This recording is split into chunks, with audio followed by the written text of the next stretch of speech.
Radhe Radhe students, I am Divya Pandey from catalyst coaching centre new bus stand Piro Bhojpur.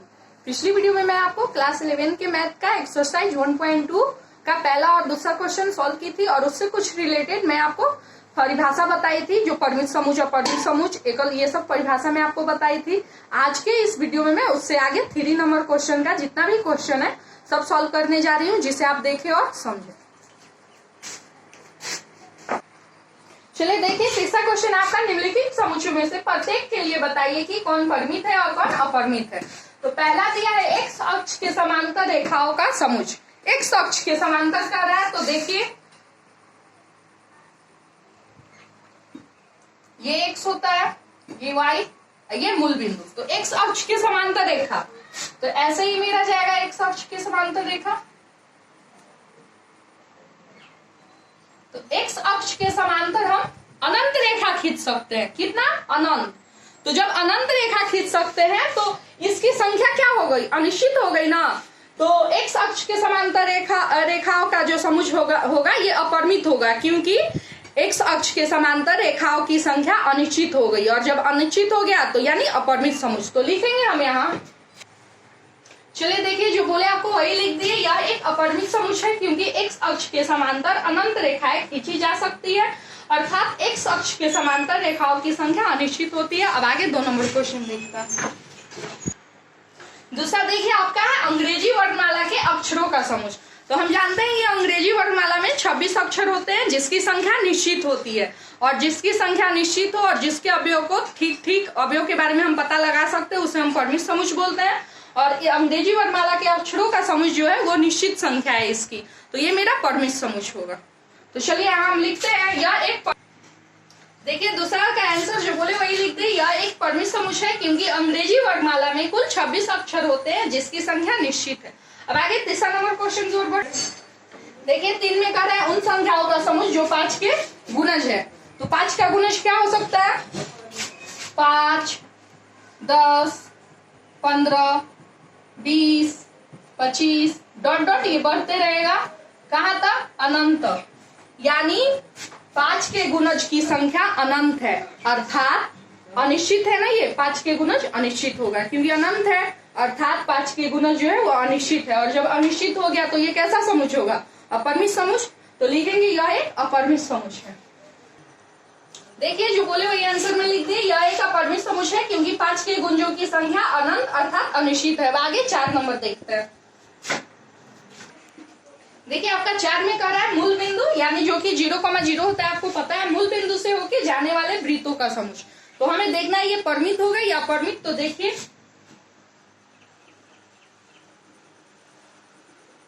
y x मूल बिंदु, तो मूल बिंदु से होकर कह रहा है वृत्त जान, तो ये मूल बिंदु है। तो मान लिए यहां से एक वृत्त खींचे, फिर एक यहां से वृत्त, फिर एक इससे वृत्त, फिर इससे वृत्त। तो यानी मूल बिंदु से हम अनंत वृत्त खींच सकते हैं। तो इसकी संख्या अनिश्चित हो जाएगी। तो ये मेरा कैसा समुच्चय होगा? अपरिमित समुच्चय। तो लिखेंगे यह एक अपरिमित समुच्चय है क्योंकि यह एक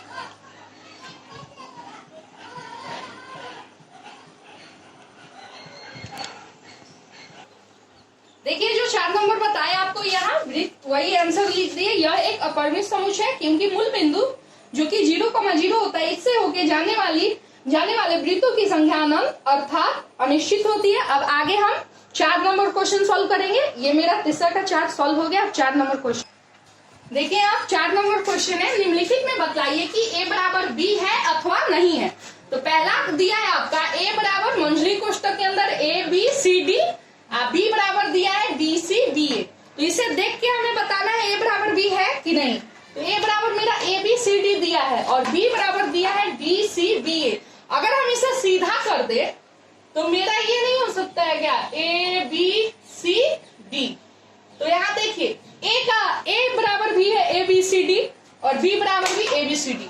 तो a और b दोनों में अवयव की संख्या क्या है? एक समान है, और जब एक समान है यानी a बराबर b होगा। तो आइए हम आंसर लिखते हैं।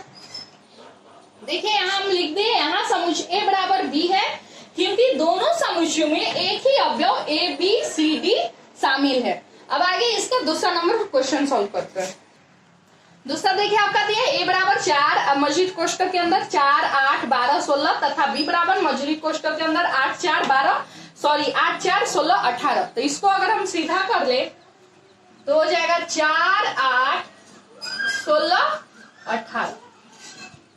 अब देखिए तो ए में 4 8 12 16 है और बी में 4 8 16 18 है।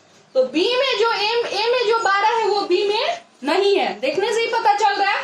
और एक बात, बी में 18 है जो कि ए में नहीं है, तो ए और बी दोनों के में जो अवयव है वो एक जैसा नहीं है। जब एक जैसा नहीं है यानी ए के बराबर बी नहीं है, तो लिख देंगे A does not equal to B. तो लिखते हैं यहां समुच्चय A does not equal to B है।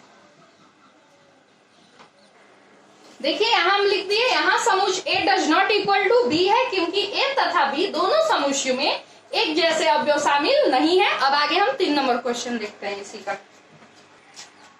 चलिए 3 नंबर क्वेश्चन देखिए। ए बराबर दिया है मंडलिक कोष्टक के अंदर 2 4 6 8 10 तथा बी बराबर x such that x सम धन पूर्णांक है और x इज ग्रेटर देन और इक्वल टू 10 यानी x इज लेस देन और इक्वल टू 10 यानी x का जो मान है वो 10 से छोटा या उसके बराबर है। तो यहाँ सम धन पूर्णांक कह रहा है जो कि 10 से छोटा या उसके बराबर हो। तो क्या हो सकता है मेरा 2 4 6 8 10, यही होगा 10 से छोटा या 10 के बराबर। तो यहाँ देखिए तो ए में है 2 4 6 8 10 और बी में भी है 2 4 6 8 10। तो ए और बी दोनों के अवयव की संख्या समान है और जब समान हो गया तो ए बराबर बी होगा, अर्थात दोनों के अवयव एक जैसे हैं। चलिए अब आगे इसे आंसर में लिख देते हैं। देखिए आप तीसरा का आंसर लिख दिए। प्रश्न से स्पष्ट है कि ए बराबर जो दिया था 2 4 6 8 10 तथा बी बराबर मौजूद कोष्टक एक समधन पूर्णांक है और x इज लेस देन और इक्वल टू 10। तो ये जो था समधन पूर्णांक ये मेरा 10 से छोटा देखना था तो या 10 के बराबर, तो लिखे 2 4 6 8 10 और यहाँ लिख दिए, इसलिए यहाँ समुच्चय ए बराबर बी है क्योंकि दोनों समुच्चय में एक ही जैसे अवयव शामिल है। अब आगे 4 नंबर देखते हैं। 4 नंबर देखिए आपका दिया है ए बराबर मौजूद कोष्टक के अंदर एक एक संख्या 10 का एक गुणज है तथा बी बराबर 10 15 20 25 30। तो संख्या 10 का गुणज है, तो 10 का गुणज क्या हो सकता है? तो 10 का गुणज मेरा हो सकता है 10 20 20 30 40 50 डॉट डॉट। और देखिए बी मेरा दिया है 10 15 20 25 30। अब ए और बी को हम देख रहे हैं तो देखने से ये पता चल रहा है जो बी में 15 25 है जो कि मेरा ए में नहीं है। ए में मेरा 15 25 कहीं नहीं है क्योंकि ये तो 10 का गुणज है। तो यहाँ देखने से ये पता चल रहा है जो ए और बी दोनों समुच्चय के जो अवयव है वो एक जैसे नहीं है और जब एक जैसा नहीं है अर्थात A does not equal to B, A B के बराबर नहीं है। तो चलिए अब आगे हम यहाँ आंसर लिखते हैं। देखिए आंसर लिख दिए। प्रश्न से स्पष्ट है ए बराबर मौजूद कोष्टक के अंदर एक संख्या 10 का एक गुणज है, तो गुणज है यानी 10 20 30 40 डॉट डॉट अनंत।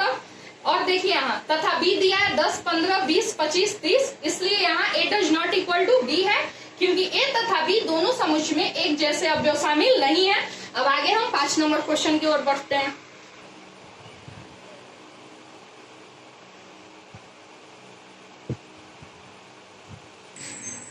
देखिए 5 में कह रहा है क्या निम्नलिखित समुच्चय समान है, कारण सहित हमें आंसर इसका बताना है। पहला दिया ए बराबर मौजूद कोष्टक के अंदर 2,3 तथा बी दिया है मौजूद कोष्टक के अंदर x such that x, एक समीकरण दिया x square plus 5x plus 6 बराबर 0 का एक हल है। तो आइए हम यहाँ देखते हैं युग्म समान है या नहीं। तो लिखते हैं प्रश्न से स्पष्ट है कि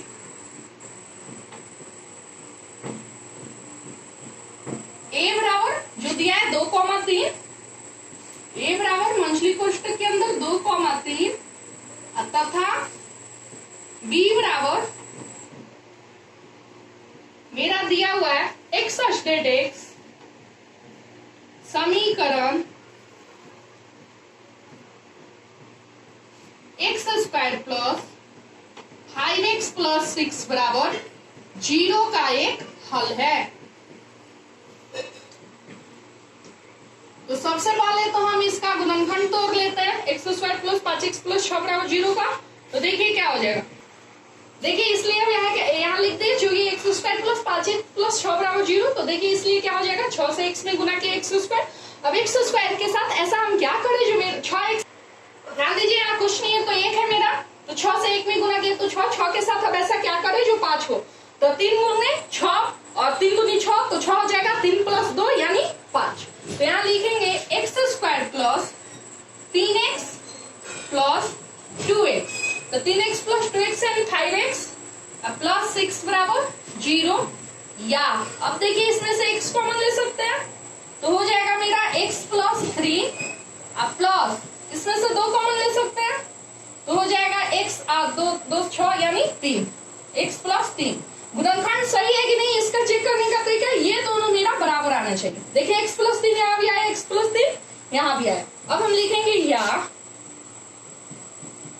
x plus 3 into x plus 2, ये वाला एक x प्लस 2 बराबर। अब देखिए लिखेंगे जब x प्लस 3 बराबर 0 हो, तो जब x प्लस 3 बराबर 0 हो तो x बराबर मेरा हो जाएगा 0 बाईं ओर आ जाएगा, प्लस में तो माइनस में 0 माइनस 3 यानी -3। अब पुनः जब x प्लस 2 बराबर 0 हो तो पुनः जब x प्लस 2 बराबर 0 हो तो x बराबर हो जाएगा 0 माइनस 2 यानी -2, यानी यहाँ मेरा x बराबर आया। और अब हम लिख देंगे यहाँ, इसलिए यहाँ b बराबर मेरा आया मंझली कोष्टक के अंदर -3 -2। तो देखिए यहाँ b आया मेरा -2 -3 और a है मेरा 2 3। तो a और b को देखने से क्या लग रहा है, दोनों समुच्च के अवयव एक समान है, तो नहीं, यहाँ a का 2 3 है और b का -2 -3 है, ये एक जैसा नहीं है। और जब दोनों समुच्च के युग्म एक जैसा नहीं है तो ये युग्म समान नहीं हो सकते हैं। तो यहाँ हम लिख देते हैं, देखिए यहाँ लिख दिया, अर्थात यहाँ दोनों समुच्च के अवयव एक समान नहीं है, अतः दिए गए समुच्च युग्म समान नहीं है। अब आगे इसका दूसरा नंबर क्वेश्चन देखते हैं। देखिए यहाँ 2 नंबर आपका दिया है, a बराबर मंझली कोष्टक के अंदर x सब्सटेट एक शब्द फॉलो का एक अक्षर है तथा b बराबर दिया है y सब्सटेट y शब्द उल्फ का एक अक्षर है। तो चलिए इसे हम देखते हैं जो ये युग्म समान है या नहीं। तो लिखते हैं, प्रश्न से स्पष्ट है कि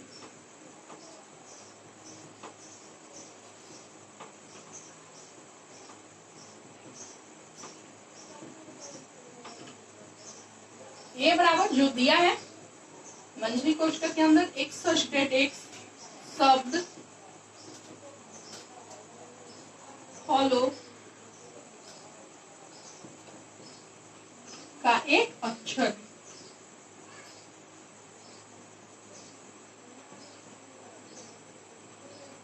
और हमें पता है जब हम समुच्चय को रोस्टर रूप में लिखते हैं तो एक अक्षर की पुनरावृत्ति दोबारा नहीं हो सकती है, एक अक्षर एक बार ही रिपीट होगा, दोबारा नहीं हो सकता है। तो देखिए यहाँ मेरा फॉलो है तो इसमें f एक बार है तो हम यहाँ f एक बार लिखेंगे। अब देखिए o 2 बार है तो एक ही बार वो लिखेंगे। l यहाँ 2 बार है तो एक बार लिखेंगे, और w एक बार है, ये एक ही बार है, ये हो जाएगा मेरा। अब उसके बाद लिखेंगे तथा b बराबर जो दिया है, तथा b बराबर y सब्सटेट y शब्द उल्फ का एक अक्षर है।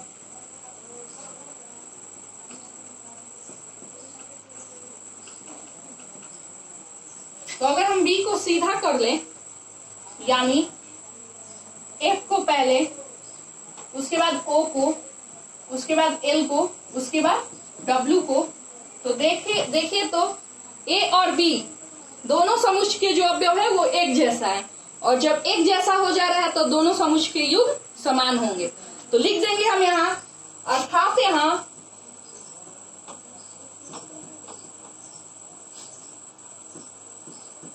दोनों समुच्चय के अवयव एक जैसे हैं, दोनों समुच्चय के अवयव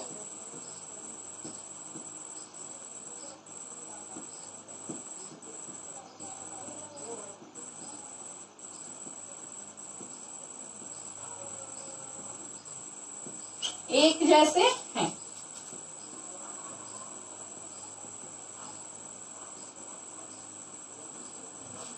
अतः दिए गए समुच्चय युग्म समान है। अतः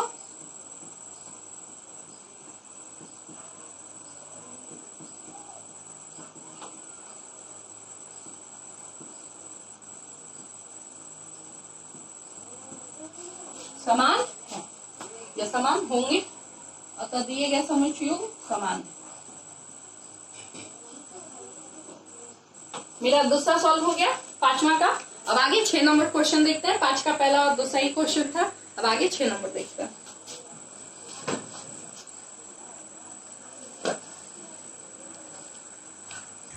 देखिए 6 में आपका दिया है, नीचे दिए हुए समुच्चय में से समान समुच्चय का चयन कीजिए। ए बराबर दिया है 2 4 8 12, बी बराबर दिया है 1 2 3 4, सी बराबर दिया है 4 8 12 14, डी बराबर दिया है 3 1 4 2, ई बराबर दिया है -1,1, एफ बराबर दिया है 0,1, जी बराबर दिया है -1 1,-1, एच बराबर दिया है 0,1। तो हम जब ये ए से लेके एच तक देखें तो मेरा बी का बी जो है 1 2 3 4 और डी 3 1 4 2, तो इसको सीधा करेंगे तो 1 2 3 4, तो बी और डी दोनों समुच्चय के अवयव एक समान नजर आया। और उसके बाद अगर हम ई और उसके अलावा अगर हम ई और जी को देखें तो -1,1 -1,1, तो ई और जी के भी जो अवयव है वो एक समान है दोनों समुच्चय के। तो यहाँ हम लिख दिए आंसर, समुच्चय बी तथा डी समान है एवं इनके अलावा समुच्चय ई तथा जी समान है, क्योंकि इन युग्मों, युग्म मतलब जोड़ी, इन युग्मों के अवयव एक जैसे हैं। आज के वीडियो में इतना ही। आपका एक्सरसाइज 1.2 जो है खत्म हो गया। लेकिन मैं जाते जाते आपसे एक बात और कहना चाहूंगी, हमारे द्वारा 11 के जितने भी वीडियोज YouTube पे दिखाए जाते हैं, अगर आप हमारा चैनल जो कि YouTube पर है पीरो कैटलिस्ट,